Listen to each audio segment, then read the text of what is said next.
হালাল স্বপ্ন পূরণের উদ্দেশ্যে কি উপায়ে দোয়া করলে আল্লাহর নিকট কবুল হওয়ার সম্ভাবনা বেশি থাকে? আপনার কোনো একটা বৈধ স্বপ্ন আছে, সুন্দর একটা চাওয়া আছে, অন্যায় কিছু না, এইটাকে আল্লাহর কাছ থেকে মঞ্জুর করাতে হলে আপনি কি করবেন? আমরা বেশিরভাগ মানুষ মনে করি দোয়ার এটা বোধহয় কোনো মন্ত্রের মতো, যে বিশেষ কোনো মন্ত্র শিখাই দিলাম, বললাম আর কাটাকাট হয়ে গেল। বিষয়টা সেরকম না।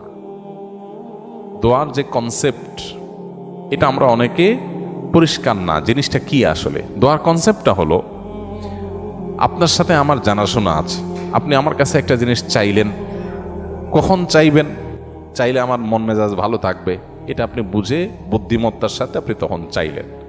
কিভাবে চাইলে আমি খুশি হব আপনি জানেন, সেভাবে চাইলেন, তাহলে সেক্ষেত্রে আপনি জিনিসটা পাওয়ার সম্ভাবনা জোরালো।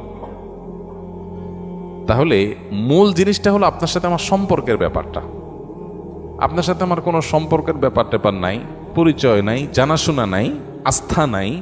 আমি আপনাকে কিছু চাইলেই যে দেব সে ভরসাও আপনার নাই, কিন্তু আপনি এসে আমার সামনে একটা মন্ত্র পড়ে দিলেন আর আমি টপ করে আপনাকে দিয়ে দিব। বিষয়টা সেরকম না।